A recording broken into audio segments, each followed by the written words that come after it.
Alabama Crimson Tide, and former Carolina Panther, and his father, Corey Miller, the pastor of pain, a 9-year NFL veteran with the New York Giants, and University of South Carolina Hall of Famer. This is the Miller's Edge.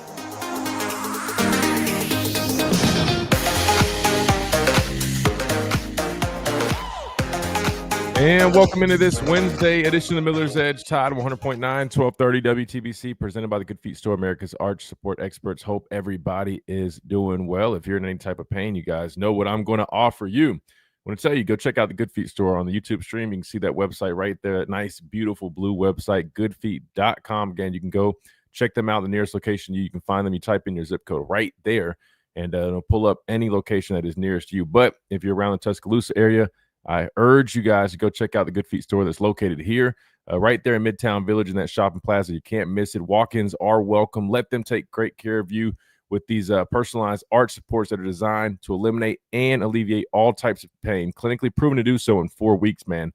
You can't beat it. Again, you just go in there and they'll walk you through the process. They'll let you try them on. They'll show you a balance test. They even give you an impression of your own arches. You just step on a little thing and does like a little ink transaction. You guys will figure it out when you go in there because you're gonna go check them out. And again, customer service is top notch. One really important thing for me, but most importantly, they're going to help alleviate and eliminate any type of pain that you've been dealing with. So football season's right around the corner. It's the summertime. I'm sure you guys got some stuff planned, some vacation stuff like that.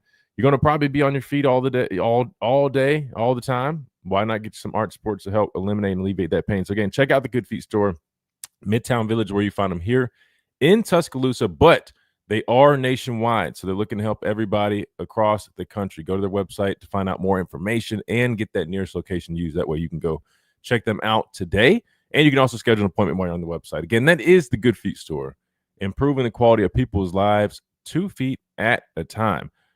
Chase, I forgot to give you this update, by the way. And again, shout out to Chase. He's behind the glass. He runs the ship. So if you guys hear me say Chase or mention Chase, obviously if you've been a listener, you guys know who Chase is. He's pretty famous around here, but that's who Chase is. He's behind the glass. Anyway, Chase, good news, man. Your prayers, they came through, Chase. I got the call. I finally got the call yesterday, man. I had been patiently waiting for these results with my dog, man. Again, I'd bring him to the vet. He wasn't feeling great. He was having some trouble getting around. They ran some tests on him initially. Some of his blood work had come back a little elevated. They wanted to check it back out. So I've been waiting on that, Chase, and I was like, oh, man. I was like, my dog's like, he's like my best friend, man. You know, they always say, oh, dog's like a best friend. But, like, my lab, I'm not going to lie to you, man, we're tight. He, like, follows me around everywhere. He's a really good dog.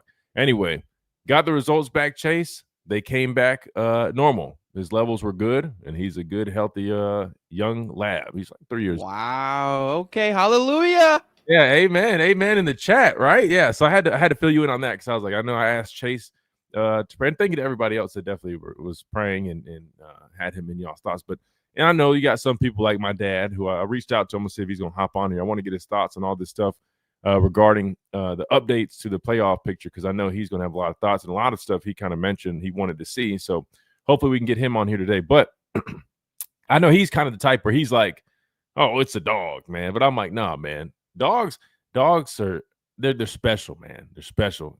To him, he's just kind of like, but it's because he had Chase. The problem is he hasn't had that true bond with the dog, right? He grew up in the country where, I mean, dogs probably just running around. People just had them to have them. You know what I mean?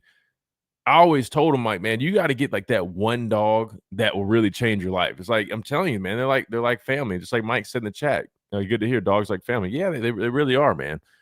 You know, but he didn't have the best luck growing up. He tried to adopt a couple dogs, Chase, and as you could imagine, just by you know him and his personality, man, he's a character. The problem was he was trying to adopt these dogs that were coming from some rough situations. So I'm sure you're aware. I mean, those dogs you got to give them extra care, extra attention. They take some time to kind of get you because they're coming from a bad spot, right? So he had some bad draws with the dogs that he tried to adopt, and yeah, that's probably part of it. Like one of them he adopted, and as soon as it got to our house, The damn thing ran away and was like, we had to literally chase it through the woods, man. I mean, like it was a circus.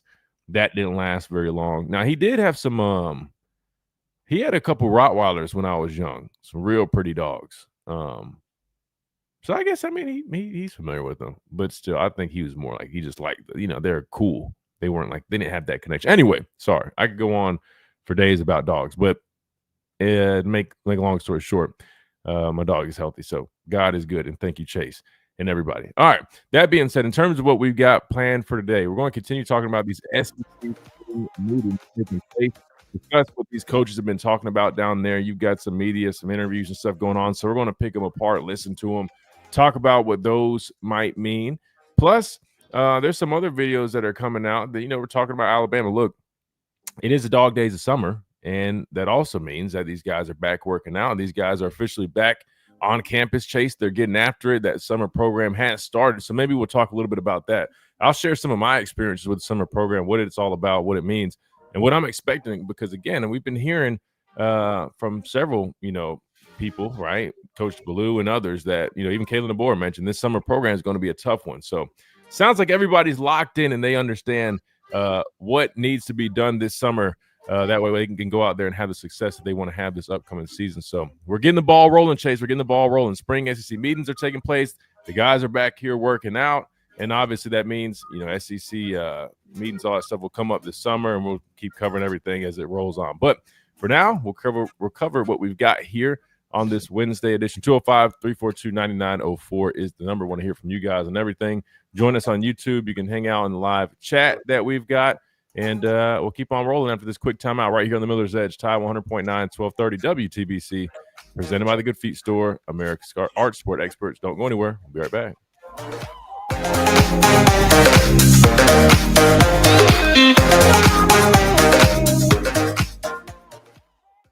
Don't buy your new or pre-owned Mercedes-Benz from anywhere other than Mercedes-Benz of Tuscaloosa. Their local team provides a 5-star buying experience and 5-star service. Shop local, MercedesofTuscaloosa.com, or go see them at 3200 Skyland Boulevard East, Tuscaloosa. Get Memorial Day savings now at the Home Depot with free delivery and up to 40% off, plus up to an extra $450 off select appliances like Whirlpool. Store dinners and keep your coolers iced for sports practice with the large storage and ice capacity of a Whirlpool refrigerator from the Home Depot. Celebrate Memorial Day with savings on select appliances right now at the Home Depot. Free delivery on appliance purchases of $396 or more. Offer valid May 15th through June 4th. U.S. only. See store or online for details. What's right? When buying her jewelry, what's right? There is an answer. That's what Fincher and Osmond is so good at. You just tell us what you see in her, why she's so special to you, what makes you wake up with her on your mind. What's right is at Fincher and Osmond today.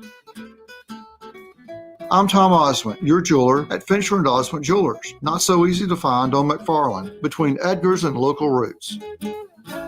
Kubota Orange Days delivers the savings you need for the life you love. Shop a wide selection of equipment at your local dealer, including America's #1 selling compact tractor, and get your perfect match delivered to your door. Designed for comfort and built for performance. Now through June 30th, get 0 down, 0% APR for 84 months or up to $3,000 off select compact tractors. Sales ending soon. See the details at KubotaOrangeDays.com.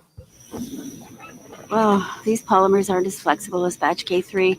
Researcher Laurie is stretched thin. Did you get the vulcanization analytics from V66? Oh, wait, are these rubber scores from last week? She needs to hire new lab technicians so she can bounce back into her old self. I need Indeed. Indeed you do. Our matching platform lets you spend less time searching and more time connecting with candidates. Redeem your $75 credit at Indeed.com/credit. Terms and conditions apply. Huge news. Right now at Wendy's, you can get a Son of Baconator for just $3. I don't think you understand this situation. The Son of Baconator is only $3 for a limited time. You know, smoked bacon, rich melted cheese. That Son of Baconator is only $3. Thank you to whoever wished upon that star.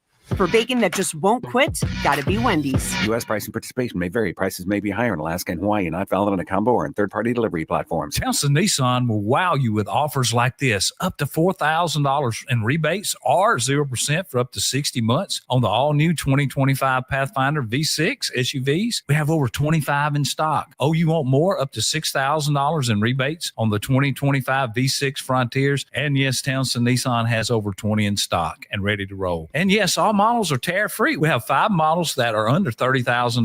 Altima, Sentra, Rogue, Versa, and the hot new 2025 Kicks. Shop Townsend Nissan.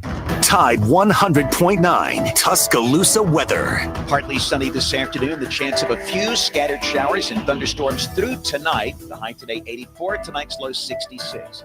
For tomorrow, occasionally cloudy, a few passing showers or thunderstorms. The high 78. I'm James Spann on the ABC 3340 Weather Center on Tide 100.9.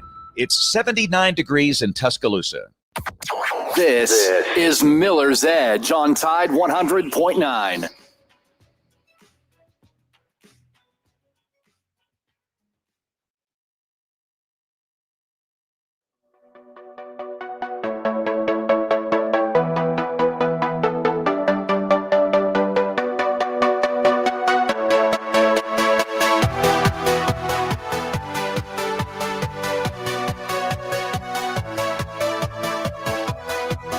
And welcome back into the Miller's Edge, Tide 100.9, 1230 WTBC, presented by the Good Feet Store, America's arch support experts. We are now kicking off and underway.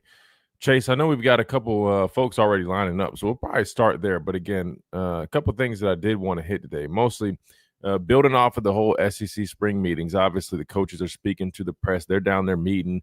Greg Sankey had a lot of things to say regarding, his outlook on the playoffs, some changes, what needs to be done. Hell, he almost even threatened to basically leave the NCAA, if I'm not mistaken. So there's been a lot of stuff coming out from down in Destin. So we're going to continue to talk about that and break that all down. Plus, there's some more little videos that I found that I thought were interesting that we can all. You guys know what we like to do now, especially that we're running the stream, right? We like watching videos and responding, reacting. I always think that's pretty fun. It's entertaining to respond to stuff like that. Anyway, so we're going to do that. But first, let's go to the phone lines because we owe this guy from yesterday, and he already's lined up first. And I really apologize, Ricky. I completely missed the notification, but Ricky, welcome in, man. Sorry about that yesterday. I did not mean to leave you holding like that. Man, it's all good. I was sneaking away from set anyway, so like it was just kind of like something kind of happened on the set, and they had like this emergency thing. So I had to kind of like, oh man, I got to get off the phone. But man, like I'm also sorry to hear about your puppy as well, man. Like I lost a dog last year, and I know how hard that can be. So, man, yeah, I appreciate it. That's why I'm so blessed that right now everything's solid. But yeah, no, that so you understand, man. Dogs it's crazy, man. The connection you build with a dog, man, it's literally like they become family for most people. Man, I've had Rottweilers all my life, so like it's never been easy, especially like losing one. So once I understood what was going on, I was like, oh yeah, man, like he's definitely going through it. So yeah, man, dogs, man, they're like family, man. But no, I appreciate it. Yeah, he's like you said, everything's back good though. God is good though, so he's nice and healthy, man. But yeah, what'd you have on your mind, man? What'd you have on your mind, man? I know you had something. If you snuck off a set to hop on here, you had something that was getting to you, man. So, well, for me, it was I had like a matchup question because I was starting to kind of get into like our schedule, and I was talking about SSU. Oh yeah. But you brung up the whole NIL thing and the pay-per-view thing, and I was like, that'll never happen. And I don't think live sports, like boxing obviously is different because that's the main event. But like live sports that'll never happen, especially for the Super Bowl. You don't think so? You don't think that ever happened, Ricky? Come on now. Christian, think about it. They've got a halftime performance, so it's like they could argue you're paying for a concert, so to speak. I don't know, Ricky. I wouldn't say never. I would not say never, man. Look, I'm just saying I would not say never. Man, Super Bowl, I would not say never. College football, maybe. Super Bowl, I would not say never, Ricky. Man, let me tell you that what happened to me around September this year. I get called for six media companies for commercials strictly for the Super Bowl. Like a lot. That's where a lot of my income comes in from. I bet. The advertisement and commercials is a $1.7 trillion industry. That's not just going to go away because of $50 million of extra income. Like you see what I'm saying? Like, and it's like, forget about like Pepsi and Coca-Cola alone, like just sodas. Like they bring in hundreds of millions of dollars for the Super Bowl, and that's just sodas. We're not even getting into alcohol, so Coors Light, but like any type of like hard like alcohol, like it's all these like people who pay hundreds of millions of dollars to air their stuff on that one particular day. True. That is never. It's just too much money in it. You know what I'm saying? Just for people to like not have like uninterrupted commercials like for like one day. Man, no, that's a lot of for Monday Night Football alone. That's where a lot of like the NFL's revenue comes from. Yeah, I mean, and that's during the race. That's true. That's true. I'm just saying I wouldn't say never, just because I know the way these people are in terms of greed when it comes to this stuff. I don't put anything past them, honestly. And the reason the whole college football thing, I don't really see that happen. I agree with you. I don't really think it happens, but somehow, some way, they would find a way to spin it. They're already trying to find ways to monetize virtually everything else with the whole, reasoning for being like, hey, well, compensating student athletes. It's not, I mean, I'm just saying, if they charge $4.99, people would be mad about it, but we already know people are going to pay that. You're telling me people would revolt, just like people said, oh, and the NFL does stuff they don't like. Oh, we're not watching anymore. Numbers are still climbing. I mean, people might revolt for a week and then they're right back to it. So I don't know, but I just thought it was interesting when I saw that. I was like, dang, man, I hope they don't do that. Even if say like how many people watch the Super Bowl a year? Like 50 million people or something like that. I don't know. I'm gonna Google it while you talk, though. How many viewers Super Bowl? Yeah, we'll see. It's usually like a couple million. I should say. 123 million. The most watched Super Bowl had a viewership of over 123 million. Now I don't know which Super Bowl that was, but so I think we're averaging about 100 million from what I'm seeing. Typically a little bit more. Right, $100 million to Coca-Cola is nothing. Yeah, I'm just saying that. But you're talking about extra revenue. It's not necessarily that it's like needed, but for them, the way they look at it is, hey, we could add 100. Even if they say, hey, we'll charge $1, and we're averaging 100 million viewers. That's $100 million just by charging everybody $1. Their point of view, who doesn't have $1? I'm just saying that. It's still not enough. Like even then, it's still not enough because a case of Coca-Cola is $12, and all I had to do was air commercial which I got paid for.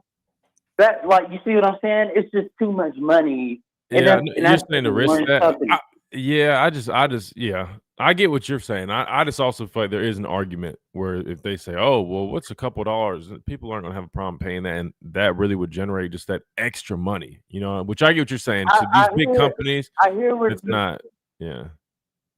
I hear what you're saying. And if I didn't, and if I wasn't working in this field, like, I would have been like, you know what, I could see it. But like, I've seen like the amount of money thrown at this stuff. Like you're saying that's pennies to some of these other companies, which I agree. You're right. I mean, these people, it's nothing. And I mean, like, in the terms of like a week, that is absolute. $100 million is absolutely nothing. So let me ask you this: what are we doing? Why we need a parent? Hell, I just saw Marlon Humphrey and Caleb Castillo. They're pairing up doing a documentary. Ricky, what the hell are we doing, man? Let's hop off the air and let's go ahead and figure out what documentary or movie we're going to film. I'll do my part on getting everybody on this end involved. You get the cameras, the production director. Ricky, what are we doing? All you got to say less, man. Like, just hit me up anytime. Man, we need to talk about that. I have no experience in that field. I have no idea what I'm doing, but I can tell you one thing, man. I know content, and I can help try to navigate that, get you to do everything else. Hey, man, 10 years of working in TV will do it for you, man. Like, and so anytime you want to chop it up, just let me know. No, all right, so the Greg Sankey thing, right? Yep. That's not a probably. I think he actually announced, like, for 2028, like, the SEC will be completely solvent from the NCAA. I think that's actually, like, happening. Like, I think he actually said, like, we're leaving the NCAA. The Big Ten will be that other huge factor, like, with that. And if that's the case, then my question is, wouldn't you think this benefits of these other conferences or these G5 programs, like in the Big 12 or the ACC? Because now you're not dealing with these powerhouses like Ohio State, Michigan, Alabama, Georgia, Ole Miss. Like, you're not dealing with these, like, huge programs anymore, and you actually have a chance to, like, win your own version of a national title. And it kind of eliminates, like, that whole, like, well, should the G5 have their own championship talk now? Because the playing field starts to become more level now that you don't necessarily have to deal with the SEC or the Big Ten. I'm gonna be honest with you, Ricky. That's kind of the question. Yeah, no, I get where you're going with that, but I'm gonna be honest with you. I almost feel like it would do the opposite. I feel like it would probably hurt them because at this point, I feel like we kind of carry those conferences. I mean, just think about it. Who are the teams that people actually want to watch? You know what I mean? Outside of the team that they're a fan for. Obviously, you're going to watch the team you're a fan for. So Louisville is going to have a bunch of Louisville fans watching those games. Hell, Bowling Green. I don't know why I'm using all these Kentucky examples, but you get my point. Versus if we separate, right, the viewership for those schools, it's really going to, I mean, minimize completely all the way down to really just the people that are fans of those schools and maybe that conference. So I think it probably, in my opinion, I think it would probably hurt them because what's going to happen is the SEC and the Big Ten are just going to have a, monopoly over things, meaning like everybody's going to put all their attention onto that because that's going to be the best football. And I think it's going to turn it would turn those other conferences and schools into like an afterthought just because people think about it. If they're not playing these big schools, I'm not going to go watch them. I'm just going to be honest with you. I'm not going to have no business watching them. I mean, it's already kind of you actually know. But fans, that obviously that's not how, like, fans react. Like, fans are just like, it should have been SMU or it should have been this school or that school because it's homerism and all of this other stuff. And I'm just like, well, any normal person like watching the sport is kind of thinking like, well, obviously Ole Miss would be like a better option than like SMU, but based on the criteria, you have to put this like lesser than team and go by like their record, regardless of like their schedule or how they may look, and say, well, this is the better team because of the record. So maybe you're right, or like it doesn't benefit them, but then like you kind of, at least you'll be answering to the fans about it, at least until they stop watching because it's not any good football playing. Well, I mean, and it's not even just, I mean, football is football for a lot of people, but I'm just saying, I just know the reality of, I mean, people are going to want to tune into the Ohio States, the Alabama. Like, think about how many people aren't a fan of Alabama, but they're going to tune into an Alabama game because it's Alabama playing. No different than Ohio State. Like, I'm not an Ohio State fan, but if it's a Saturday and Bama's not scheduled to play, but I know Ohio State's playing somebody, I'll watch that game because it's Ohio State. I'll watch. Because that's good football. Right. It's good football. I know they're a contender. They've got good players, a lot of guys that you're probably going to see. Jeremiah Smith, he's going to be playing on Sundays. He's fun to watch. So yeah, I just think it probably would do more to probably hurt those schools. But at the end of the day, if that's what we move into, that's what we move into. It is what it is. They'll find a way to fix things, or maybe at least just do the best that they can. I don't know if you call it really fixing things. I'll be honest, Ricky. I don't know. The whole thing is just confusing at this point because it's like, to me, I think I don't know, even when I'm hearing about like the automatic qualifiers versus, I'll be honest, Lane Kiffin even said this. He's not even really for the whole automatic qualifiers. He'd rather just have the best team selected. I almost feel like just leave it more like that. I feel like BCS. Yeah, I guess, but with many more teams, I guess, right? I mean, just take the top 16 teams and let them play. My thing is, my solution to help be more inclusive to some of these smaller schools, but really still have them tested, right, is force. I think it goes to scheduling is what I'm trying to get at. I think scheduling could help really fix a lot of this. Schedule some of those smaller schools to play some of these bigger schools, right? Because you just were mentioning like, oh, you got like the SMUs or whoever, and we're like, oh, well, do they really deserve? They got a good record, but they haven't played anybody. Then you find out when they do play a big school and playoff, look what happens. Well, instead of waiting all the way to the playoff to see that result and wasting a spot, I think it goes to scheduling, Ricky. I think you need to find a way for these conferences to come together and do better with the scheduling and schedule, SEC games versus some more ACC teams, Big 10 versus more Big 12. That way you can see early on in the regular season how these people actually stack up and if some of those smaller schools are actually deserving or not. I know a one-game sample size is hard to judge a team, but at least you have more of an idea versus waiting to the end when it's the deciding moment and then saying, oh, well, yeah, we got this small school that's only lost one game, but they haven't played anybody. Well, we got to respect their record because we don't want to, look down on them, but we also know they're not on the same level as these other teams. There's different tiers to this. I just think scheduling could help out a lot. I agree with you, but the problem with that is no other school who's like not that great of a program will, because the committee essentially just said, well, we don't care about your strength of schedule. We just gonna go based off your record. So why would I keep scheduling like these hard games like Wisconsin, who has to go into the shoe, has to come into Alabama, has all these huge Big Ten matchups, like on the road, by the way. Like, why would I schedule something like that just to say, hey, well, I played a tough schedule, even though I'm only not being rewarded. But and then that's where it falls on the committee, and I agree with you too. The committee have to really stick to what their standards are, what their criteria is, and they have to say, like, look. And that goes back to Kalen DeBoer's point about the whole playing 9 SEC games. Can you blame the guy? I don't think it sounds like he's running from competition. I think it sounds like he's being smart, saying, I mean, look what happened to us last year, right? Now, obviously, we should have won. That's on us. We should have won those games. But what he's saying is like, look, adding another SEC game. Hell, we played a tough schedule last year, and look how it played out for us. They awarded that spot, basically what you're saying, to another team who didn't really play anybody. So before we talk about adding stuff to, the SEC schedule to make it even more complex and difficult for us, why don't we figure out actually being selected in the playoffs and being rewarded for a tougher schedule? So to me, Ricky, goes to scheduling. I think could help things out.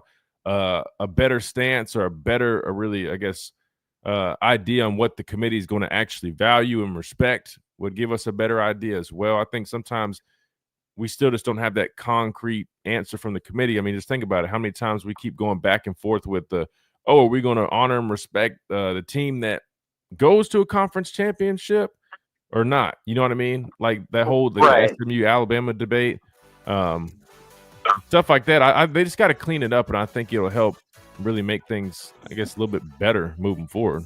But you already had a couple of years to clean it. I think now it's just like now's the time. I'll probably ask like my FSU question at some other point because I hear the music.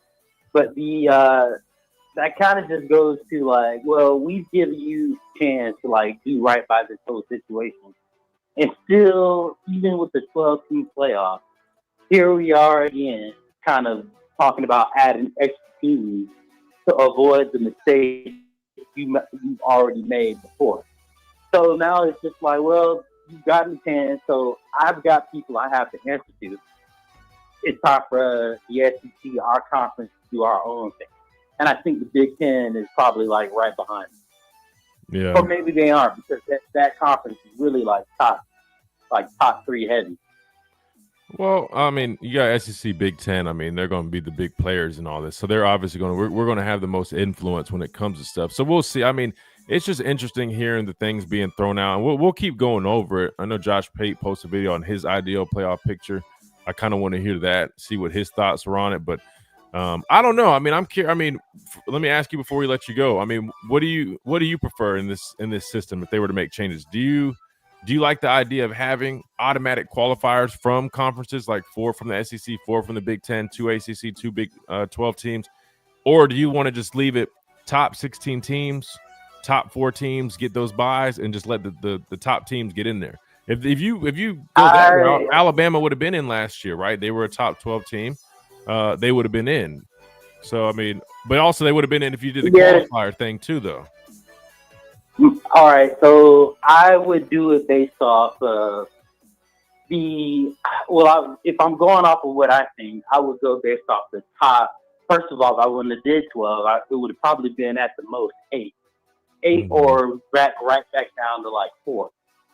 So I would have personally been like, I want the 4 or 8 best teams, regardless of record. That's what I want to see. So, in my opinion, a G5 program cannot beat South Carolina when they're at their best. I don't think that SMU could beat Ole Miss at their best. Now, granted, I didn't think Alabama deserved to be in the playoffs at all last year.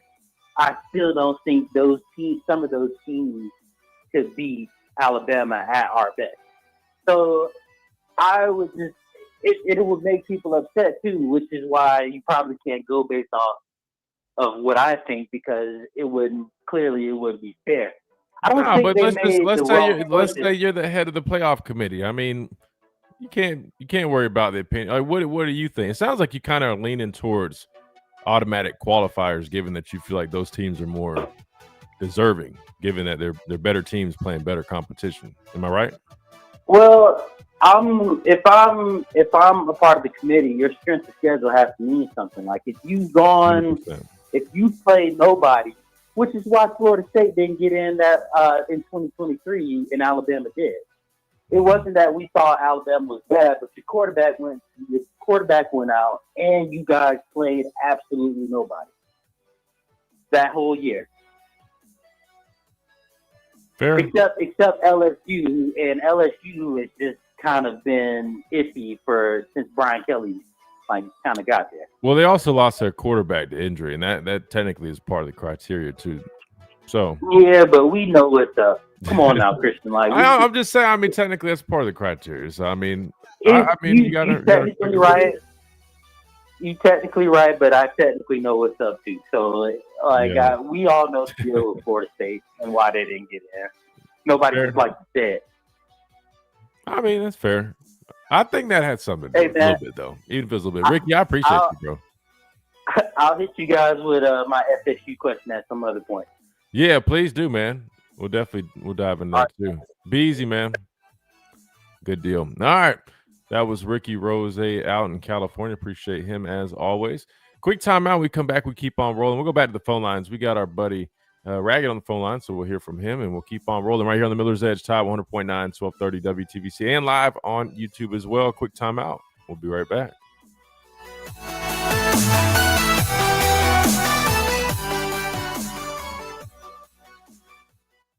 365, 24/7. You'll find road and utility crews, tow trucks, law enforcement, and first responders working along Alabama's roadway. We're making improvements and helping our communities stay connected. We're working hard to make sure you're safe on the road. Now we need your help to make sure we're safe too. Alabama's move over law requires you to move over a lane when you see. Todd, what's up? Mike says preseason rankings, I believe, is the key. If you don't rank teams high because they have a poor schedule, it's almost impossible for them to work. their way up without playing anybody. It's fair. Yeah, if we can, Chase. Sorry about that. Yeah, if we can combine those breaks, that'll be good, man. Perfect. Yeah, we'll do that. I just want to give Ricky plenty of time since I missed him yesterday. I missed the notification. That was on me.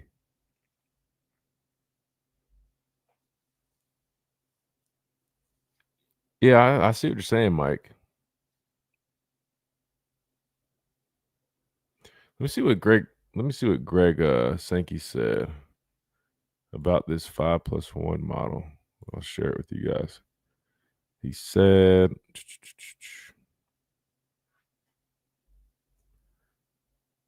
since he sent 3 teams but not Alabama into the first 12 teams, saying he's been on a mission.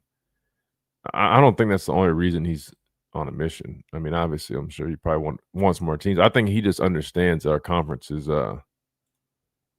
clearly one of the, if not the toughest conferences. They talked about it.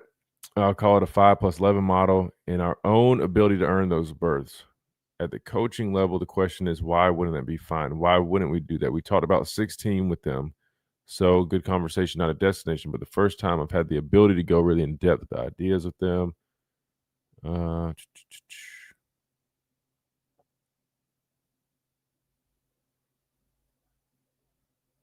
Wait, you know what I just thought about after reading that? Oh, we're about to come back.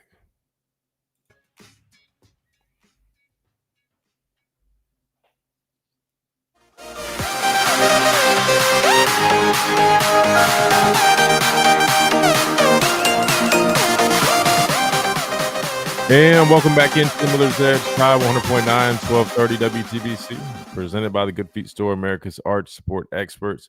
Real quick before we go back to the phone lines, Chase, I was reading this. You know what I just realized? So they're saying the Big 12 is the first team to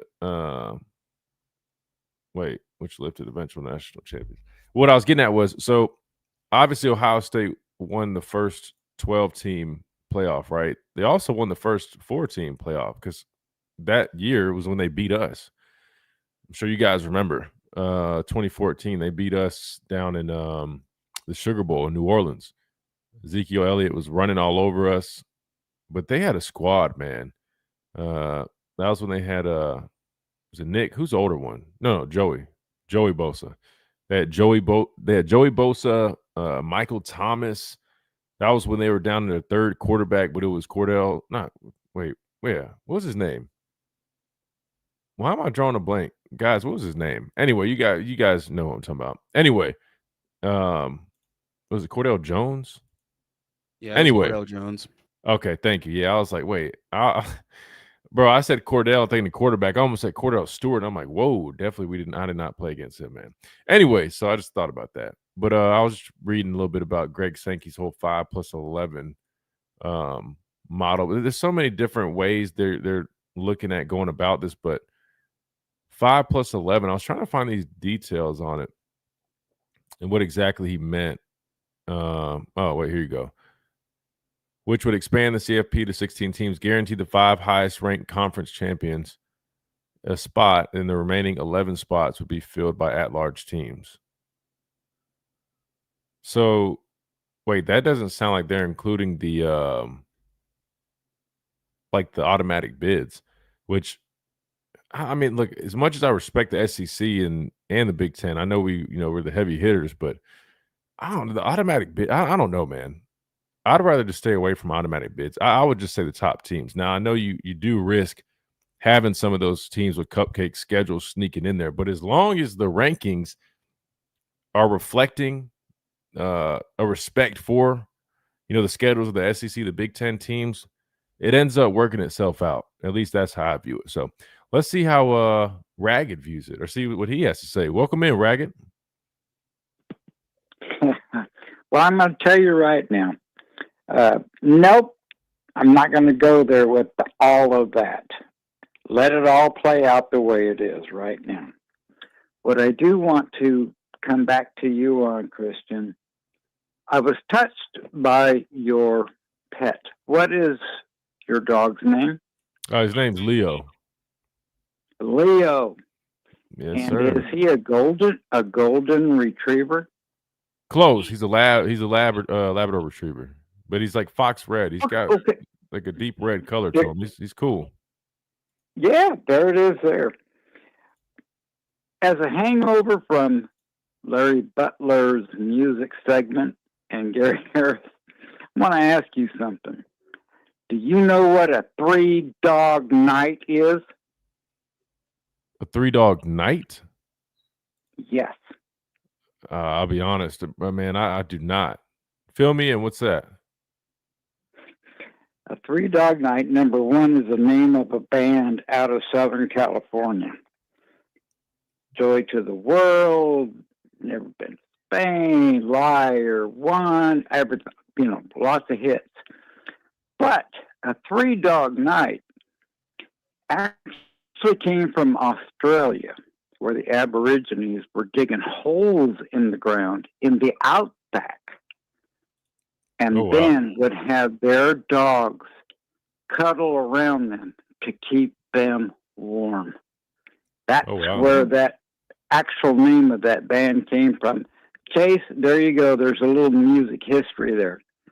And I was supposed to bring that up today, but it's okay. It's all cool.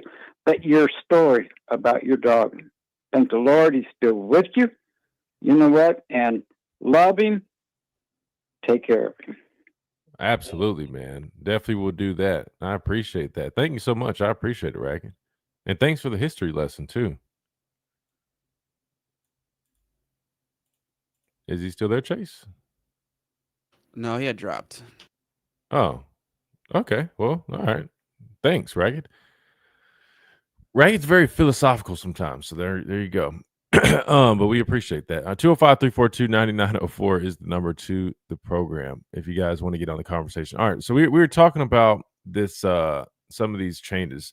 Another thing Greg Sankey mentioned, Chase, and I'm bringing this back up because yesterday we didn't really get to hear from him. Maybe we'll clip it up at some point, but a lot of talk about SEC going to a nine-game schedule soon again. I think for people to want to do that, I mean, you got to show and prove that, hey, we're not going to – if y'all take on a tougher schedule, we're not going to punish you for it. I think that's the biggest thing these people want to know and hear, and I don't blame them. But let's read what this has to say. The SEC could go to a 9-game schedule as soon as next year. The selection process for the college football playoff seems to ding teams for losses more than it rewards teams for good wins. What I just was mentioning. The result, some schools are looking to cancel marquee non-conference games, but SEC Commissioner Greg Sankey has a message to those programs: don't walk away. There was a series that got canceled recently that I saw. I can't remember who it was. I feel like it might involve Southern Cal.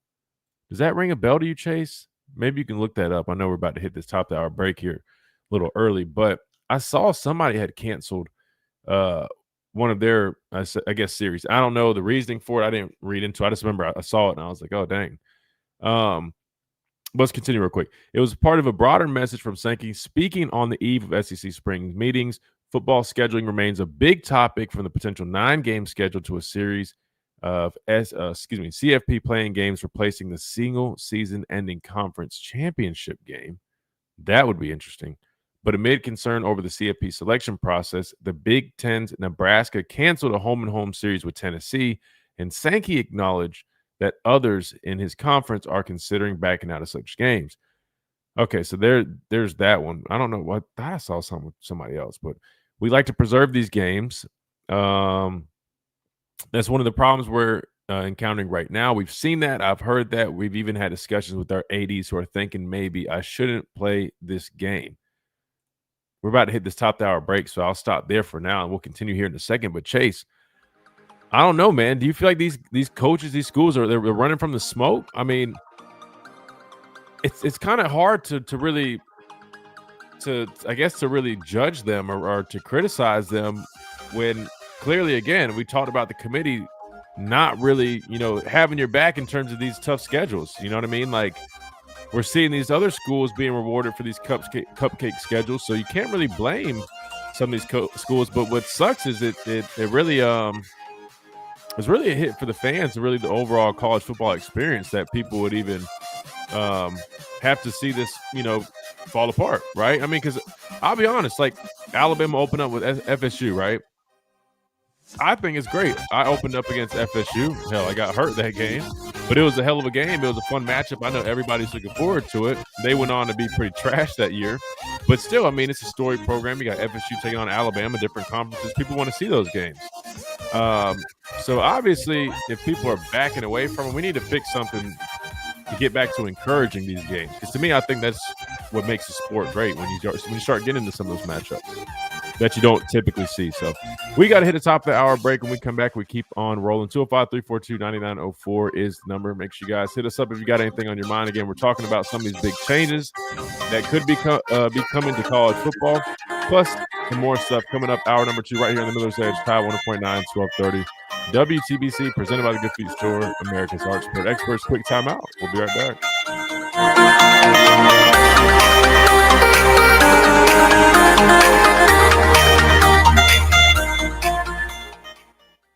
Don't buy your new or pre-owned Mercedes-Benz from anywhere other than Mercedes-Benz of Tuscaloosa. Their local team provides a 5-star buying experience and 5-star service. Shop local, MercedesofTuscaloosa.com, or go see them at 3200 Skyland Boulevard East, Tuscaloosa. Accidents happen, and when they do, make sure you've got the right person in your corner. If you've been in a wreck with a vehicle that has a logo on it, you've got to call Stephen Mesrano at 205-800-8000. Mesrano has won cases that have changed laws in Alabama, and Mesrano has secured large verdicts and settlements for his clients. Remember M for money and Mesrano. If it has a logo on it, call me. 205-800-8000. 365. Is that who it was, Mike? Was it USC Notre Dame? That might have been who it was. Let me see if I can Google it real quick.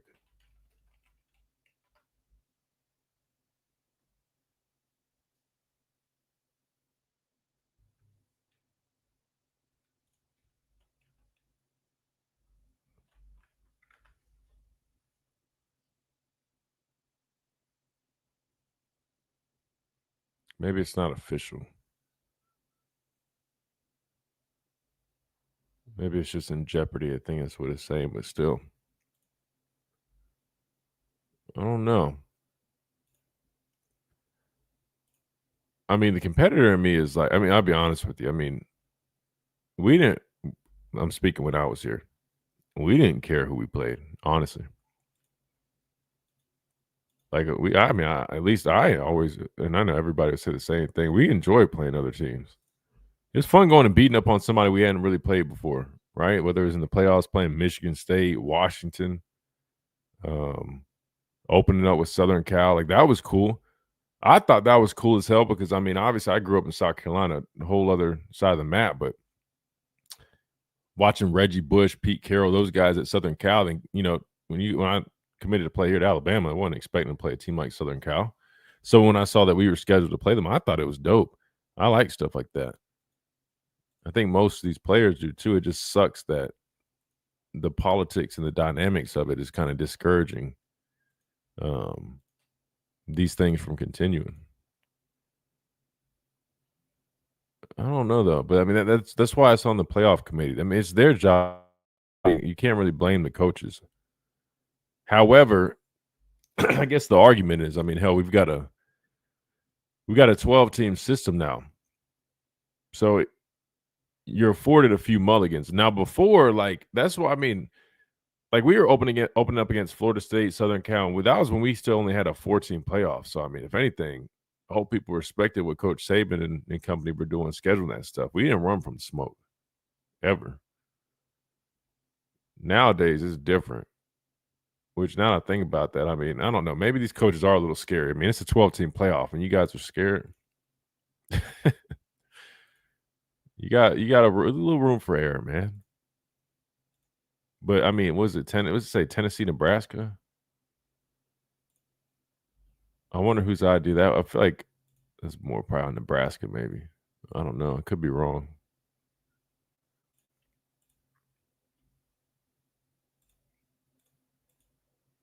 Chat's quiet today. Who we have in here? Anybody new? If you guys haven't, while we're on this commercial break, man, make sure you guys like the video. That definitely helps us out. Yeah, who all is in here? I'm curious. You guys are quiet today.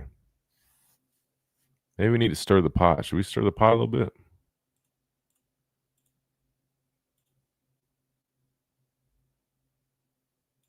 We're here for the achievers who are resilient and won't take no for an answer. We're here for the coaches, athletic trainers, and mentors who are shaping the next generation of legends. We are here for you, aggressively pursuing victory over injury. Learn more at andrewsportsmedicine.com. Hey, it's Christian Miller, and I want to tell you about our great friends over at Brian Harding Construction. Located in the heart of Tuscaloosa, Brian Harding Construction is woman-owned and strong as steel, a specialty manufacturing firm with expertise in structural steel fabrication, ASME code piping and vessels, CNC machine work, welding, laser cutting, pipe fitting, industrial maintenance, and crane rentals. With a proven track record of over 30-plus years of experience, no one is better fit for the job. For an evaluation, contact Brian Harding Construction today at 205-752-9611. Again, that's Brian Harding Construction at 205-752-9611. Tide 100.9 Tuscaloosa weather. Partly sunny this afternoon. The chance of a few scattered showers and thunderstorms through tonight. The high today 84, tonight's low 66.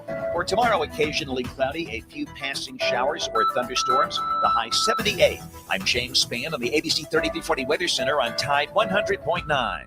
It's 79 degrees in Tuscaloosa. This is Miller's Edge on Tide 100.9.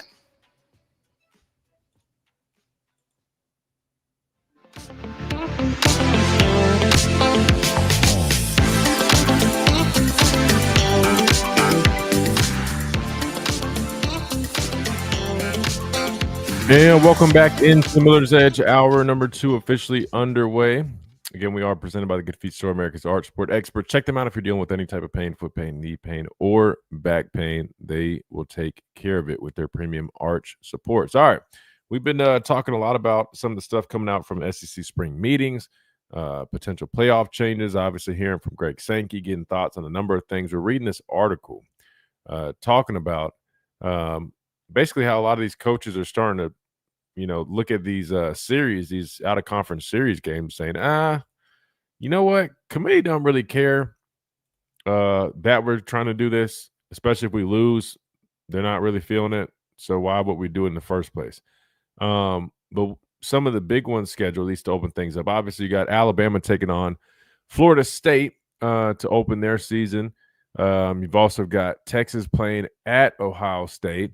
And LSU traveling to Clemson. I mean, really good games. People want to see these matchups, but it's getting hard to justify when the committee is not, looking out. Now, when I say I don't like the word looking out, Chase. It sounds like they're like, making an excuse. No. But at least honoring that, hey, this team is playing a good quality opponent. I mean, think about it. Like LSU is, got a lot of positive momentum right now in this offseason. A lot of people feel good about them. They got to go travel to Clemson, who many people are putting in their top 5. So you're starting the season with a potential top 5 game on the road. Texas going and playing the defending national champion in their house on the road. The committee's got to do their part, man. They got to do their part and make sure that they're looking out for these teams that are doing these scheduling things, or else you're going to have more issues with teams backing out of it. Let's keep rolling on the phone lines. I know we got Pat, and then my dad's actually up. And I want to get his thoughts on all this, so I don't want to hold up too much time. So let's go ahead and get Pat on here. 205-342-9904 is the number. Pat, welcome in. Hey, man. Matt Ponatoski. Wait, hold on. Wait, Pat. Wait, who? Where are you finding these people, Pat? Is this a recruit? You're not trying to pull a fast one on me today, are you? Yeah. Listen now. Let me finish. Matt, he's a number 16 overall baseball recruit in the country, okay? He is a number 22 quarterback in the class of 2026. He threw for over 4,000 yards last year as a high school quarterback and as a junior, and he only had 3 interceptions. But he plays in an all-boys Catholic school in Cincinnati, Ohio, okay? But I just did some research because I thought he was playing against air, that he was playing this, little Catholic kids, what do you call them, altar boys or something. But anyway, he does play against public school competition also. So it's not just a big fish in a very tiny pond.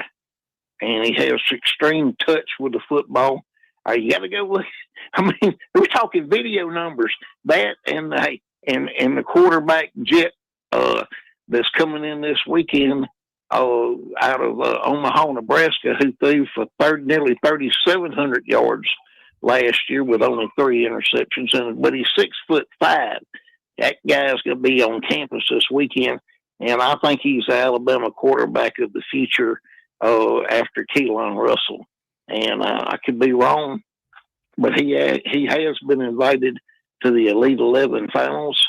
As far as Jet Matharlo, it's hard to say his name.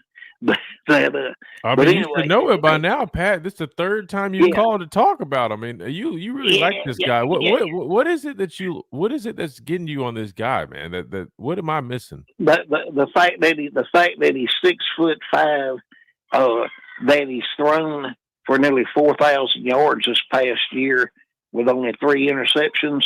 You can't coach 6'5". You got 6'5", or you don't.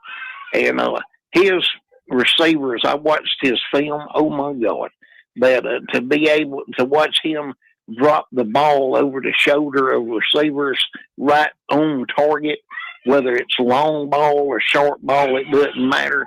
He makes all the throws, and being able to throw in a tight window, extremely accurate.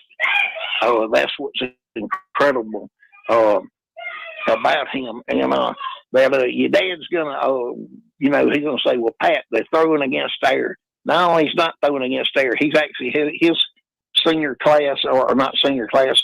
Well, yeah, his senior class has over 660 something students in his senior class.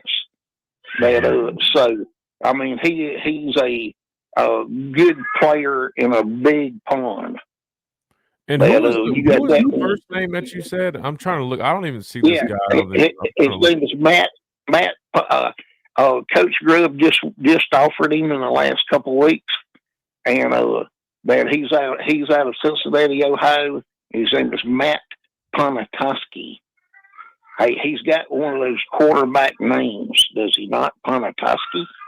That's why I cut you off earlier, because I was trying to make sure you weren't pulling a fast one like you did yesterday. That's quite the name. I don't see this guy though, Pat. I'm scrolling. Oh, here he is.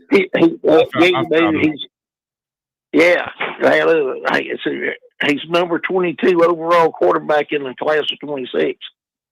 And but yeah, are you there? Yeah, I'm listening. Yeah, I was letting you finish. Yeah. He's and as a baseball recruit, he's pretty special. But that's what I can't understand. If he's the number 16 baseball player in the country, why the crap would he be wanting to go to college? Get that big paycheck and then go to college. Because most of them, I have a buddy of mine actually is a scout for the Cincinnati Reds, and he'll actually pay for your college education if you're that good. Wow. Looks like he was named Gatorade Football Player of the Year. Yeah. In Ohio, yes, sir. We're not talking about Mickey Mouse now, okay? Yeah. Over 4,000 yards, 56 touchdowns, 3 interceptions. Yeah, again, without me really knowing these guys, I'm not going to sit there and act like I know them. I don't know anything about these guys, but other than what you just read, Yeah, but to win Gatorade Player of the Year, that's no easy feat at all. But I'll be honest with you, man. To me, if he is so good, it's kind of weird that he's not really on the radar of many teams, being that he won Gatorade Player of the Year and put up those numbers. In Ohio, that Ohio State's not camped out at his doors. What I don't understand. Well, that's kind of what's raising my flag. Just kind of like, I'm not saying he's not good. I'm just curious why he doesn't have a little bit more attention on him. But number 22 quarterback in the country, though, that's not bad. I'll be honest with you, man. That's well, his composite is 22. I mean, on 24, they got him as the 37th quarterback. He's the 30th ranked player in the state. So interesting. Okay, well that's depending on what service you want to pay. You know, but again, but the thing about it is, he has contacted Alabama about playing baseball. Well, hell yeah! If he wants to come here and play some baseball too, if he's that good at baseball, hell, why not? Yeah, he's that. From what I've read, he's that good at baseball. He's a number 16 overall high school recruit in the country, according to Baseball Today or whatever the publication that handles that kind of thing. Yeah. I'll be honest with you, Pat. I mean, I love the enthusiasm that you have for these guys, but I'm just going to be completely honest with you, man. We gotta have a quarterback behind Keelan. And we gotta have somebody that's willing to sit and develop a year or so behind Keelan. Good point. And I talked about that last week. You're 100% right. I gotta watch and keep up with these guys. You know what I mean? Like, there's just so many. Like, I'll be honest with you. I mean, you talk about it's hard to hit on guys in the NFL draft. You're talking about watching them in college for a minimum of 3 years, going against really good competition, trying to hit on high school guys and knowing, who's going to be this and that. You're talking about, you don't know the competition. Especially when I haven't seen them in settings with, other recruits. Yeah, we got two. Yeah, Duckworth out of Jackson, Alabama, from what I understand, is going to official visit Alabama. I don't know when. But Duckworth and Jet is going to be at the Elite 11. They both got tickets punched to the Elite 11 finals of Los Angeles. They have an Alabama quarterback and a Alabama quarterback that's coming in out of Omaha, Nebraska to visit Alabama this weekend, both going to the Elite 11. That's pretty cool on coach's part. Yeah. And, again, Elite 11, that's the only gauge we've got other than waiting to see what they do once they get on campus, Yeah, well, or for example, I mean, like, they got summer camps all summer. So, the Elite 11 is the elite camp as far as quarterbacks go. And once they finish the Elite 11, they will get an invitation to go to Florida. Down there for I don't know whether it's Nike or who it is in Florida that does a quarterback camp also, because Keelan Russell won that too, if you remember. Yeah, no, I mean, I put, like I said, camps like that where they're competing against the other, top talent. I put stock into that stuff. It's just, I'll be honest, without seeing anything like that, seeing them on campus here, like at camp, like I like actually seeing these guys, like I'll go up there and I work those camps just for fun, and I get to actually see guys. I can actually tell you because I'm seeing them with my own eyes. Like, yeah, I like this guy. He's got, you know what I mean? It's hard for me. High school numbers, man, they just don't really move the needle for me. I'll be honest with you. It's just because I get it. Hey, but when you look at the amount of people, those quarterbacks that was at the Nashville Elite 11 camp, and Jet won that. And in order to punch his ticket for the Elite 11 finals in Los Angeles, for him to do that in the middle of the United States, that's pretty cool. And so I'm like I said, I'm anxious to see how they compete, because they're going to all of the top dog quarterbacks that are ranked 5 stars currently are going to be at the Elite 11 in Los Angeles at the finals. So we'll see how he competes out there, and we'll go from there. But I'm hoping that he's going to be, what's the right word, enamored with the University of Alabama this weekend. And we'll see. Well, they've got my brother. They've got my brother DJing for one of their events that they have for all the visitors. So he's really good at what he does. So hopefully, maybe the music will get them. I don't know, in that mindset that maybe flip. We'll see. Get them in the right frame of mind. We'll see. Exactly. Have a blessed day, sir. Thank you. Yes, sir. Thanks, Pat. All right, good deal. We got to hit a timeout. We come back. We're joined by the pastor of Payne. You guys know he's outspoken. He's going to have some hot takes, so we'll see what those are today. On the other side of this break, right here on the Miller's Edge, Tide 100.9, 1230 WTBC, live on YouTube as well, presented by the Good Feet Store, America's Art Sport Experts. Quick timeout. We'll be right back.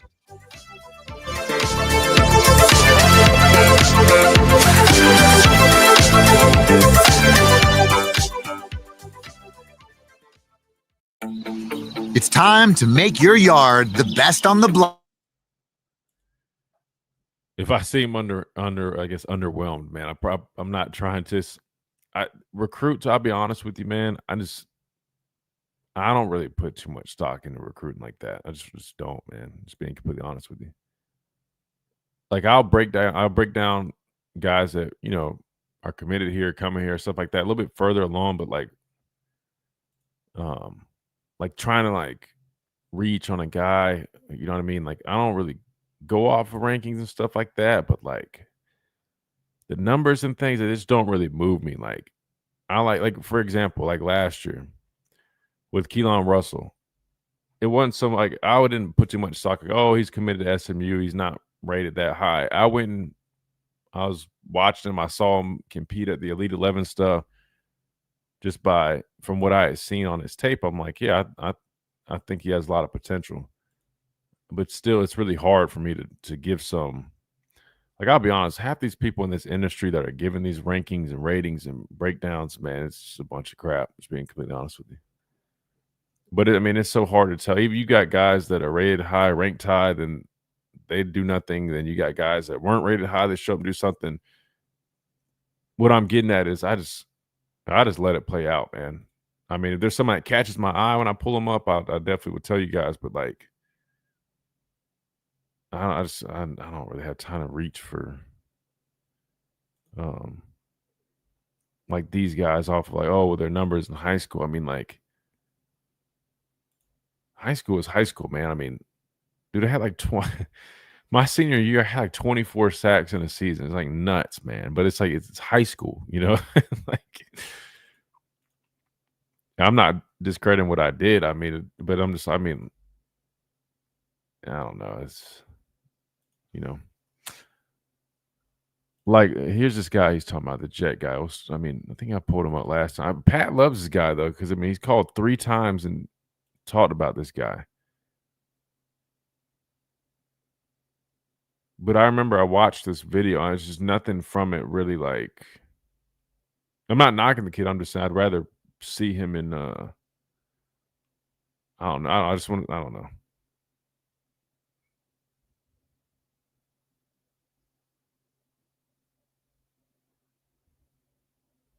Like, I'm not trying to be funny, but like, guys, look at this DB.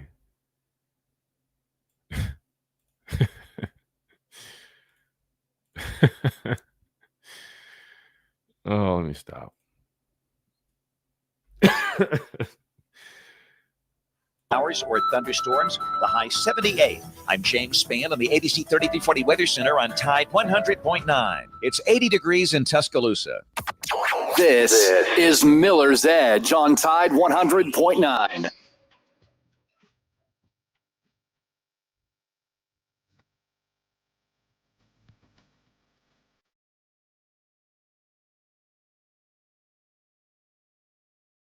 And welcome back into Miller's Edge, Tide 100.9, 1230 WTBC, presented by the Good Feet Store, America's Art Sport Experts. We're joined by a familiar face, a familiar voice. He's known as the Pastor of Pain, co-host of the show, professional Uber Reverend, and I guess official pastor now. What's the name of your church you're at now? You don't know the name of your church? Marathon Church. Marathon Church. Okay. Pastor of Marathon Church. In Greenville, South Carolina. Corey Miller, Pastor Payne. There you go. Sorry. I apologize. I didn't know that. I couldn't remember the name. But that's a good name, though. I like that. Marathon Church. That's smooth. That's all right. Not bad. Yeah. Marathon is marathon is long. It's tiring. It's can be boring sometimes. Kind of like a Christian walk. It's not a sprint. It's a marathon. It's just time-consuming, long and enduring, and you got to finish the race. Absolutely. Got to finish the race called life. But yeah, that's what we do. Yeah, Yeah, I definitely understand that. Hey, I wanted to get you on here because there's a lot of stuff coming out about this whole SEC spring meetings taking place. Greg Sankey's down there. He's been holding press conferences, talking about all this playoff stuff. I kind of wanted to get you on here to get your thoughts and everything because there's a lot of opinions. Obviously, everybody's got one. But some of the things that have been coming out or some of the stuff I feel like you had mentioned, most notably, one of the biggest changes that's actually already being implemented, will be implemented this upcoming season, is they got rid of the whole, the conference champions get that automatic bye. Now it's just going to the top 4 teams, which I thought was a major improvement, something that was kind of obvious after we saw this first year of the 12-team playoff. I guess just starting with that, I mean, what were your thoughts on that? I mean, I feel like you were a proponent for that, right? You weren't a big fan of I feel like you were on the show saying that you weren't a fan of these conference champions getting those buys over some of the better teams. Is that right? That's correct. I mean, the ACC would be the one I would start. Like Clemson. Clemson in a very, very weak conference.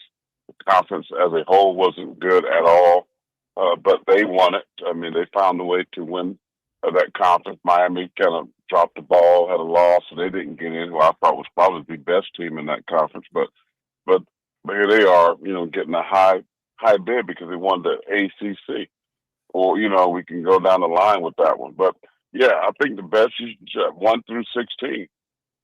Who the best 1 through 16? Don't matter if because you can find a nut. A squirrel finds a nut every now and again, and get a little roll, win the tournament in basketball, or win your conference championship. It's not that good, and here you are selected as one of the best teams in the country. And reality, and if you watch the games, you know that they're not. So I've been screaming for the mountaintop from this thing for a long time. So thank God that Greg Sankey finally listened to me and listened to the middle of the edge and said, "Hey, you know what? I know what they're talking about. Let's do that." Fair enough. Yeah, I'm sure he tunes in Monday through Friday, 11 to 1, new scheduled time. So yeah, and this is his favorite show. Yeah, exactly. Yeah, let me ask you this though, and I agree with that. But in terms of something else he's throwing around and some of these other folks have thrown around, what are your thoughts on these automatic bids for each conference? That's something that I feel like probably should just stay away from and stick with what you just said, just the top teams. But there is the idea that's being floated around that the SEC should get 4 automatic qualifiers, Big Ten 4 automatic qualifiers, ACC 2, Big 12 2, I think 1 group of 5, something like that, and then the rest at large teams remaining. Now, if you look at the top 25 from last season, it kind of would play out where it's not like anything crazy would be shuffled. It still would end up really being like those top teams, because I think the SEC had, without me wasting time trying to pull it up, but you had Texas, Georgia, Tennessee as the top 3 teams. I think Bama would have been the 4th. So those 4 teams would have automatically secured a spot. The 4 top teams from the Big Ten would have been Oregon, Ohio State, Indiana, maybe. I think, yeah, they would have been 1. Penn State. And Penn State, right. So that's your 4 there. What are your thoughts on that? I mean, do you think the automatic qualifiers, but then ACC, you look at them. Let me just pull this up while I talk through. I think it was Miami and SMU, and then Big 12. I'm going to have to look that up from last year. But what are your thoughts on that? Do you say, we should do automatic qualifiers like that, or just say forget the automatic qualifiers, just let the top teams play and earn their spots? I just like 1 through 16. And although if you do that, you're probably still going to get those 4 teams out of those best conferences, because we know the Big Ten, the SEC have the best teams across the board. So you're still going to get those teams. But I think you just say, hey, whoever, we have an end of the year a poll, right? And whoever that is, 1 through 16, they're in the tournament. Now, other teams can play for conference championship. If you do it that way, fine. And somebody might win it. That's not a top 16 team. But because they win that game doesn't mean they're really and have been a top 16 team all season long. So I'm totally fine with give me 1 through 16. Give me 1 through 16 based on the entire body of work from the season, right? The team should not be penalized, in my opinion. So they just drop a ball toward the end of the year, but we know that they are like Bama last year. Bama should have been a top 16 team. I think South Carolina should have been a top 16 team. I mean, based on the body of work, a team that won the last 6 games should have had an opportunity to get in that thing and prove themselves. So, I don't like the 4-4-2-2, whatever that model they looked at with the with the SEC and the Big Ten being the 4 team. Just say, hey, top 16 teams, because it'll work itself out, and then you see them based on that, and then you go play. I think that's a very simple way of getting the best teams in there to play for a national championship, because everybody has a 12-week or 12-game season, a body of work that everybody can sit there, and all the pundits and people that the smart folk can say, well, these are the best teams at the end of the season. And these are the top 16 teams, and these are the teams that should have an opportunity to play for a national championship. Yeah, no, I agree with you. The only thing I wonder is, I think that's the way to go. But I think the biggest thing is, if you do take that route, the committee has to do a good job of, when they do these rankings, to have a clear cut, I guess, criteria. That way you don't have to deal with, the teams with weak schedules being ranked higher than the team. You get what I'm saying? As long as they manage the rankings correctly, it will work itself out. But that would be the only thing if you don't do the automatic qualifiers. Just like, if you think about it, just like what I just was talking about earlier, with people canceling or potentially canceling what they were doing or what they had planned with some of these, I guess, non-conference games. A lot of schools are kind of backing away from it because they're like, well, we're not being rewarded for playing a tougher schedule, so why would we put ourselves in position to compromise our opportunity or chances of making it by scheduling that? I mean, that to me is a problem. I think it boils down to 2 things. I said this earlier.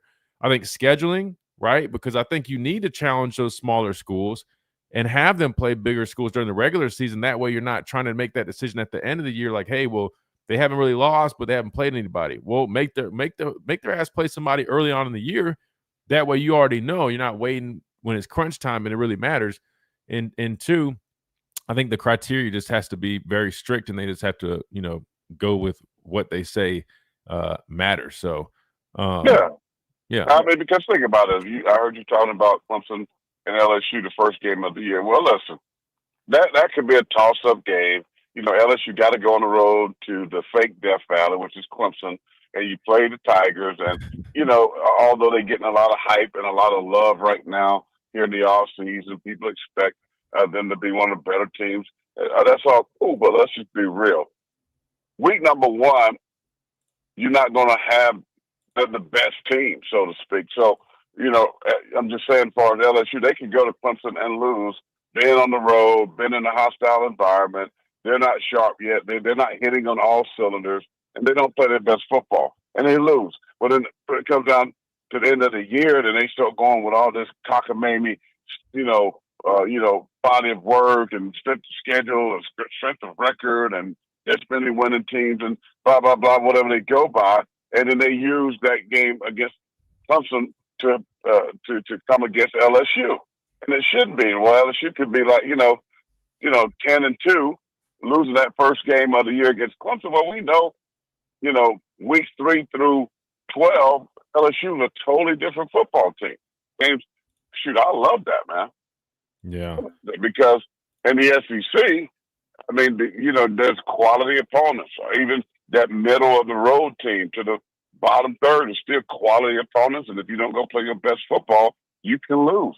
I mean, so, I like that. And now, some of these other conferences, Clemson, 9-game conference to them, nobody's going to be sitting here calling home to mom about it, excited and turning cartwheels about this because the conference is not that good.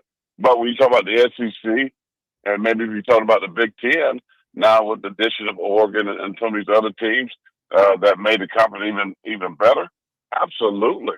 I mean, tougher schedule, tougher competition, and I think you'll be able to get an idea who are the best teams in the country. The reality is, every year, out of those 2 conferences are the best teams. I mean, people say what they want to, the Danny Cannells of the world, the haters of the world about the SEC, where it just means more. But reality is the reality. They are the best teams in the country every single year. They got the draft shows you they got the best talent. because they're the two conferences that have the best or the most, I should say, players drafted. It's just, I mean, to me, it's very simple. I don't know why they have to think all about this stuff. To me, it's extremely simple. Well, you mentioned those being the powerhouse conferences. Do you think we see someday in the near future that they completely break away? I think there's a comment made about, what happens when the SEC and the Big Ten, they just completely break away from the NCAA. I mean, do you think something like that's even possible? And if so, you think that happens anytime soon? I think it's a lot of talk about that already. I mean, the way the NCAA is going right now, why wouldn't you do that? I mean, you got 32 teams, and between the two conferences, I mean, heck, there's a lot of good football. That's a lot of good football. You can get your own commissioner and rock and roll. I mean, yeah, it'd be like the NFC, AFC, right? Yeah, 32 Think teams. about it. That's a good point. It's like the NFL. You separate them like NFC, there you AFC. go. Dang, I ain't really thinking about That's it. all you got to do. I mean, so so why wouldn't you get your commissioner of the league? How about making Nick Saban your commissioner, and then you break away from all these other duds and you move on and go play football. Dang, I mean, I'm not gonna lie. The way you kind of put that, I don't know. I never really thought about it like that. But I mean, who would we be missing though? If you only you say you took those, and you could always probably bring on a couple more, have a few more than 32 teams. I guess I could always add on. But I don't know. I'm trying to think in my head who's like in the Big 12 or AC. I mean, Clemson. It's really the only one. Miami, Clemson, maybe. I mean, maybe if you wanted to bring Clemson over there, Miami over there, you maybe could bring a Virginia Tech over there.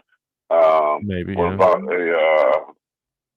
out west? If you want to put a couple teams out west, maybe. I don't know, but my point is, even with just the ACC, wait, Southern Cal, are they in the Big Ten now? I forgot. Good.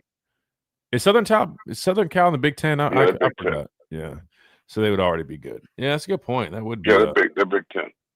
That would be interesting. Something that really ticked some people off. We talked about yesterday was that they were throwing around the potential that could college football get to the point where it's pay-per-view. Now, I don't know if you're big into boxing like I am, but boxing, UFC, they're obviously pay-per-view events. Some people, there's a former ESPN executive, I forgot his name, but allegedly he was saying that he views the Super Bowl as a soon-to-be pay-per-view event. And you could maybe say, ESPN say, hey, for our subscribers, $4.99 to watch the Alabama-Georgia game, which I think had around like 50 million viewers last year. Do you think that's a possibility? I mean, a lot of people are saying, hell no, that's not happening. But I'll be honest with you, knowing the greed of these companies, businesses, Disney, ESPN, same company. But do you think we see that one day where college football is having pay-per-view? Even like this, like the NFL, you can't just go watch any NFL game you want without having a red zone package, NFL package, whatever it's called. Like you can only watch games to your area, stuff like that. I mean, I could see college football at some point moving that. What about you?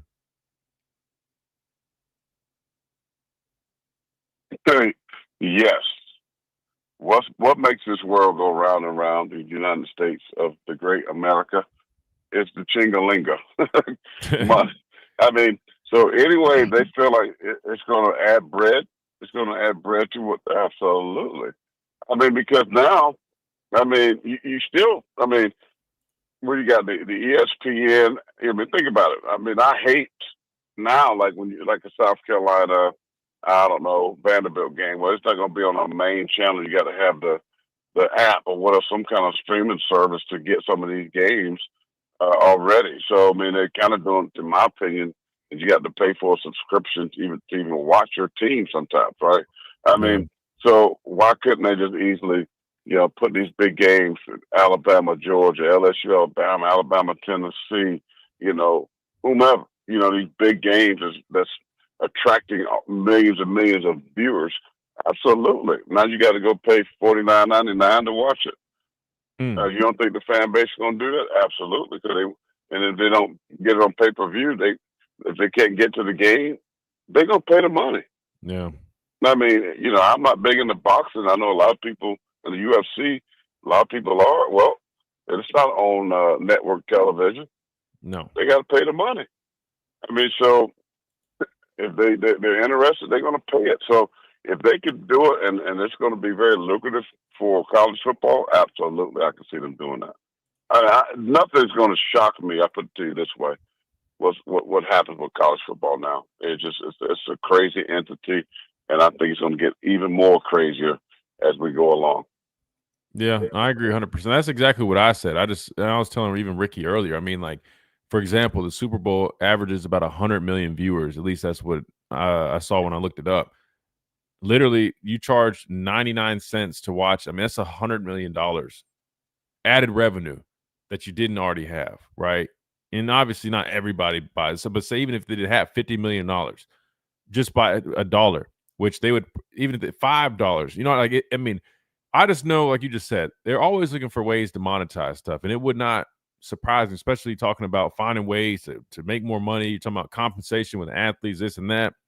If they came up with some SEC, subscription, right, to watch everything, I don't know. I wouldn't doubt it. It came up, and we talked about a lot of people like, oh hell no, that's not happening. No, we're not doing that. I'm just like, we always say this time and time again, then it ends up happening. Everybody gets used to it, just like. Nowadays, we're so used to all these damn subscriptions for everything else. I mean, it's almost like at first you hated it, but you just kind of get used to it. You find a way to figure it out. But anyway, I was curious about that. Well, that's about what I had to ask you, man. Is there anything else that's been coming up? How's everything else? I was about to say I haven't heard. Did Shane Beamer speak down there in Destin? No, I haven't seen anything. No. I really haven't watched too much of it. I've been pretty busy. The last week or so, I just kind of got a little bits and pieces here and there. But South Carolina's pretty quiet right now. I mean, they're coming back, I think, this week, starting their off-season workout. So the guys, I believe, had a little couple-week break and back on campus. And so which to me, the most important part of the season is right now. Guys transitioning and changing bodies. Some guys need to lose weight. Some guys need to add poundage and get stronger. So, the strength coaches, the guys that are spending, and, strength coaches and staff, I should say, are spending all the quality time with these players. And this right here is the moving part of your season. I mean, I heard someone Pat was talking about recruiting and all that. I'm like, we're still doing that? 22nd ranked quarterback. Yeah, well, that's I was trying about the 22nd, not the 22nd overall ranked. This is a 22nd ranked quarterback in the country. He can't be that daggum good. And if he's in Ohio, and the Buckeyes is not courting him like that, that should tell you something right there. But I mean, let's not get into the recruiting thing. I mean, it's great. I know it's something to talk about. We're in the talking dead season of football right now. But I think we should be focusing on what players are you looking to see transition, or players that you need to see, those that need to get bigger, stronger, faster. What freshmen you think going to make that big leap, or what freshman is going to have that sophomore or down season? Things like that. Looking at players that are on your current roster, players that have come in, be it through college free agency, the portal, so to speak, focusing on that kind of stuff, because that's more important right now, in my opinion, than high school guys, because really this high school guys are becoming ho-hum, in my opinion, with transfer portal. I mean, because teams are looking at the portal now for their base. They're going there first. High school recruiting to me now is taking a back seat to the portal, because coaches are going, hey, why depend on an 18-year-old kid that I have no idea? I don't care what he did at Springfield Catholic High School, playing against 122-pound guards. I mean, I don't know how he's going to develop. So let's go get a guy that has played some meaningful and valuable snaps, and that we can kind of get more of an idea how he's going to transition and translate on that roster. So that's what I'm looking at with Alabama, and I'm definitely going to start digging a little bit more here now that things are going to slow down here this summer. But I'm excited about Bama. I'm excited about South Carolina. I think these are two teams that were not playoff teams that will have a great chance to maybe make some noise and redeem themselves. And it's going to be interesting. And as I said last time, what Kalen the board does with this football team, because I think very, very pivotal year for him going forward as Alabama head football coach. This could be he's going to be okay. He's going to be doing some great things, or it's going to be that was a bust of a hire. And I think we're going to know in the next 8-9 months. I mean, I would probably give him at least one more year for make a determining factor on that decision. I get what you're saying, though. I get what you're saying. We don't know everything. You're gonna have your answer. Well, I get what you're saying. You definitely have much more of it, but I wouldn't completely, let the ink dry just yet. I would at least give 3 years in. But no, I feel I'm giving him 2 years. He's not a rookie coach. He's done it. He's been a playoff team with Washington. He gets it. He understands it. Yeah, went to the national championship. 2 years. 2 years. That's all. 2 years. They're going to know, is he going to be able to take this team, this Ferrari, and get it back on the racetrack and run past people. We're going to know this year. You got Ryan Grubb back. You got all these things coming back. Let's see. Let's see what happens. Let's see the quarterback situation. Since, Jalen Milroe wasn't that good, let's see if the quarterback guru, Ryan Grubb, and that offensive, get them going. So I think a lot of good, interesting things to talk about this offseason. No, there will be. And they got started this week. So, and they, from what I'm hearing, the mentality around the summer program is definitely building, character. And really they want to focus on that physicality aspect. That's one thing that they felt they needed to be better last year. So sounds like they're getting to work and hitting the ground running. So we'll definitely be talking about it. I appreciate you hopping on here, man. Sounds good. Y'all be well. Chase, keep it rolling, Chase. I don't know about the music, man. I'm used to some better bumper music. Well. We're live on YouTube. But we're live on YouTube again. It's not his fault. Let me defend him. It's not his fault. We had to basically they copyright if you play like the mainstream stuff. So I asked him to play just some random stuff, that way we don't get copyrighted. So that's on me. Don't blame him. I didn't know what show I was going on. Nah, man, we can't. What kind of show this is? Nah, we just don't want to get copyrighted. Okay. That's not on Chase. Be safe on that road. We'll see you. We'll see you soon, man. Yep, see y'all in a couple of weeks, probably. Sounds good, man. Good deal. All right. We got let's hit this break real quick, Chase, and then when we come back, we'll get KJ on here. We'll wrap things up. Unless you said you want to, you said we can combine and just keep on rolling. Is that what you said? We can just go to break. It'll be a quick one. And yeah, then by the time we come, and then we'll finish at 55, 56. Sounds like a plan. Quick timeout. We come back. We get KJ. Plus, we'll read these quick little app messages that we got, and we'll wrap things up right here on the Miller's Edge Tide 100.9, 1230 WTBC.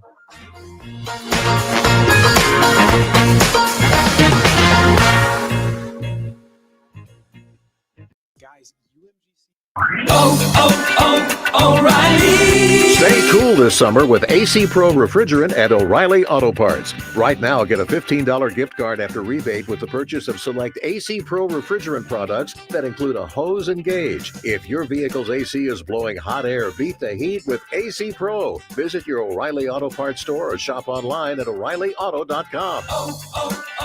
O'Reilly Auto Parts. Did you know that 90% of the lawyers you see or hear advertised aren't even in Alabama? Just think about that. I used this guy, Stephen Mesrano, twice because he did what no other lawyers could do. He won for me, and he can win for you. Mez wins. Thanks, guys. I'm attorney Stephen Mesrano, and I win. Call me, 205-800-8000, and let me fight for you. And when you call, you'll actually talk to me. 205-800-8000. I've got this. No representation is made that the quality of legal services to be performed is greater than the quality of legal services performed by other lawyers. From our home base in Birmingham, Alabama, we are here treating patients from every generation across the United States and from around the world. We're here for the rookies and the dreamers trying to make a name for themselves. We're here for the achievers who are resilient and won't take no for an answer. We're here for the coaches, athletic trainers, and mentors who are shaping the next generation of legends. We are here for you, aggressively pursuing victory. He always circles around with ears, my dad. Learn more at AndrewSportsMedicine.com. Tide 100.9 Tuscaloosa weather. Partly sunny this afternoon. The chance of a few scattered showers and thunderstorms through tonight. The high today 84. Tonight's low 66. For tomorrow, occasionally cloudy. A few passing showers or thunderstorms. The high 78. I'm James Spann on the ABC 3340 Weather Center on Tide 100.9. It's 83 degrees in Tuscaloosa. This is Miller's Edge on Tide 100.9.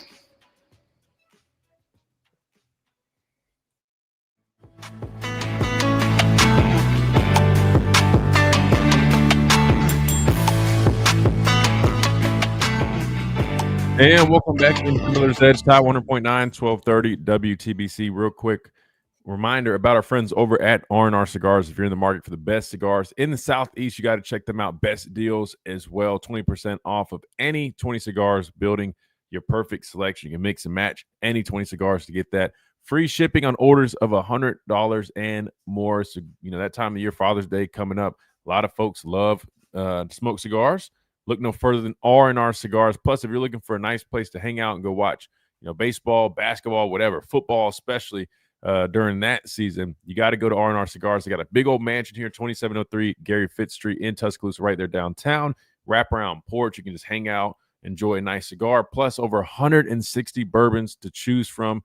Drink responsibly. But again, if you're looking for a place to hang out, fellowship, enjoy a good time watching sports, kicking it with folks that also enjoy cigars and bourbon like that, man, it doesn't get better than this, man. Again, the mansion is where it's at. Again, that is R&R Cigars, rnrcigars.com. R&R Cigars, the mansion located at 2703 Gary Fitz Street here in Tuscaloosa. Again, that's R&R Cigars, the official cigar provider of Alabama football since 2014. Chase, let's get to KJ, but also I know we got a couple app messages, so can we try to run through those real quick before we get to KJ? You got it, Christian. Just Pop from Lynette says, Christian, I agree with you. Take the top 16 teams of the end of the season and let them be your playoff teams. Yeah, and I think Lane made a comment about that too. I thought it just gets rid of any controversy or people complain, oh, they get 4 bids, we only get 2. Let the top teams get the bids and just call it a day. What else we got in there, Chase? We got one from one of our favorites, Tia, down in California. She said, I used to like recruiting the way Pat loves it. College football ruined it for me. Bless his heart.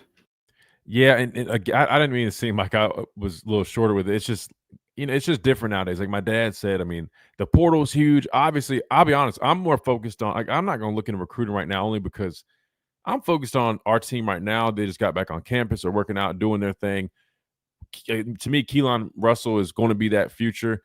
I'm not really overly concerned on the next guy right now. I'll be honest. I think who they take in this class is going to really be more, he'll be the guy that follows a guy like Keelan, but you expect to have a guy like Keelan, your quarterback, next couple of years.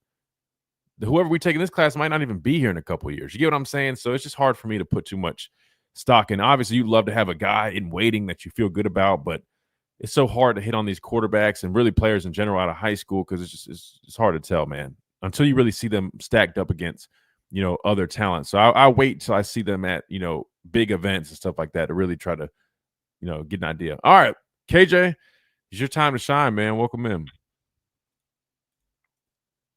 Oh, did he get off? Are you running away, KJ? We might have lost him. Well, KJ, I was on mute. Oh my God, this guy, man. Well, I was on mute. That's crazy. But no, I was saying, Chase, you got to play. It's a non-copyright bangers playlist on Spotify. Is there actually that's a real thing? I mean, it's called non-copyright bangers YouTube. No, but I'm saying like you're not just saying you're saying that's a real. No, I'm literally looking at it right now. No. Oh, bet. All right, bet. Yeah, no, I don't know how true it is. I'm just telling you what I'm looking up right now. But we'll tap into it. We'll tap into it. Check it out. What's been up with you, man? You been high?